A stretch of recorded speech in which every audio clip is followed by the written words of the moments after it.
you talked about the Constitution being respected. Yeah. When the lawmakers who are supposed to make laws are the ones who are breaching the Constitution on the issue of carpet crossing, how can the Constitution be given the regard it should be? You see, lawmakers are breaking the laws, right?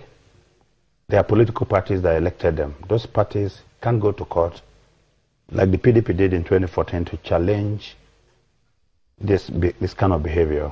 And when the courts rule, look at what happened in 2014.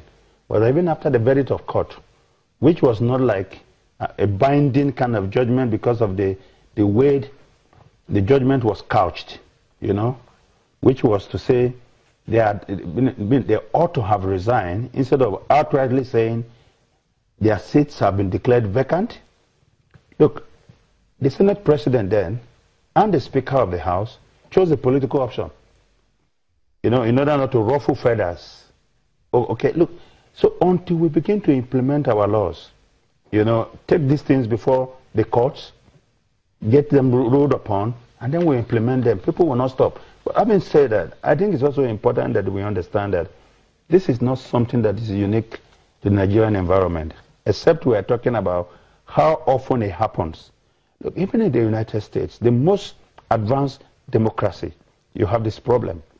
There are instances. The most prominent example is Bernie Sanders. Bernie, of course, was elected from Vermont as an independent, but when he needed to be president, he jumped ship and became a Democrat. He's back again as an independent.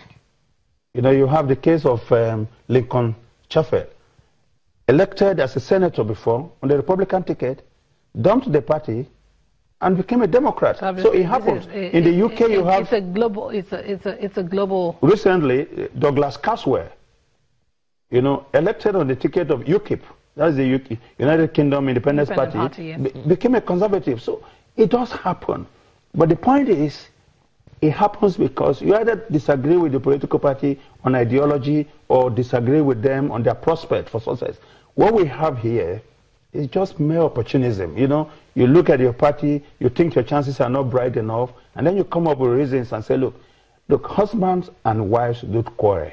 Do we say that every disagreement must lead to divorce? So the problem still goes back to the political party system. It is not essentially about it. Look, the political parties do have their problems, but the politicians have more of the problems because they can't seem to work together in the interest of the country. People will always disagree. That's what politics is all about. We can't agree on every issue. And the mere fact that we disagree on some issues does not mean we have a division within the political party.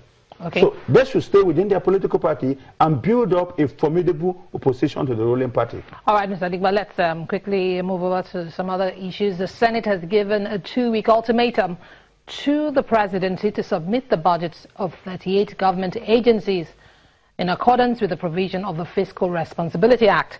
The upper chamber, as we heard the Senator Adeola say, is aggrieved because these parastatals have been dipping hands and spending monies without submitting their budgets. These are his words exactly. He said it is a deliberate attempt. So much attention has been on the national budget. Do you think the lack of submission of these budgets with spendings going on is a deliberate attempt at corruption? With due respect to the Senator, but I thought his statements were too generalized and too wide for one to put in a specific context. Because he said, look, this has been going on for years. And you want to ask, the National Assembly has got oversight functions over these agencies and NBG. So what have they been doing over the years, or specifically in the last 2 years? Now, if you said, look, they submitted a budget that was opaque, you didn't understand the details, or they spend money in such a manner that you didn't understand, have you engaged forensic accountants to look at this and uncover some of these things? Now, having said that, I also then want to agree with him that no agency of government under our law can spend money that have not been appropriated. And so that is wrong.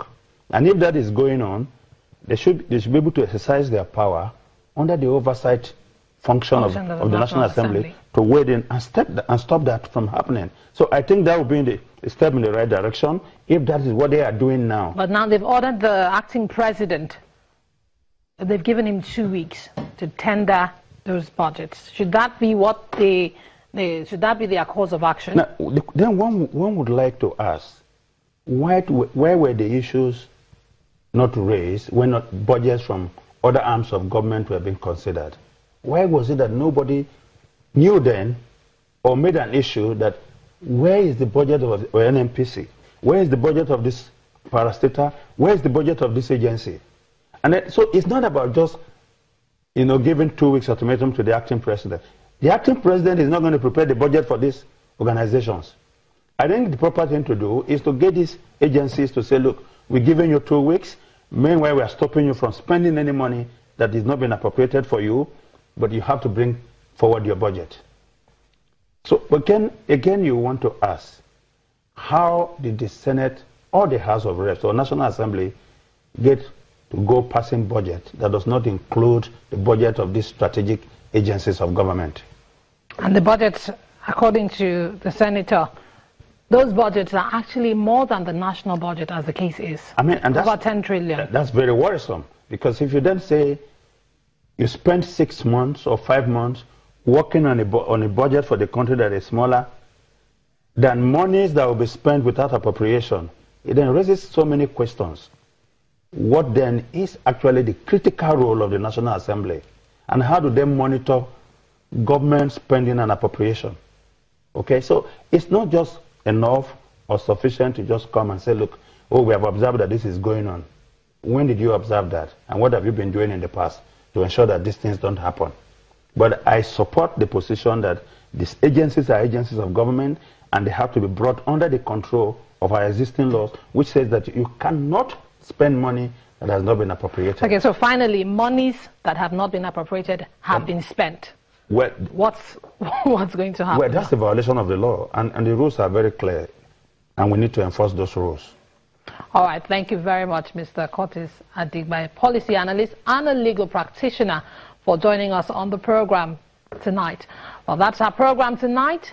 On behalf of the production team, I'm Imana Amawe. Thank you for being great company. Bye-bye.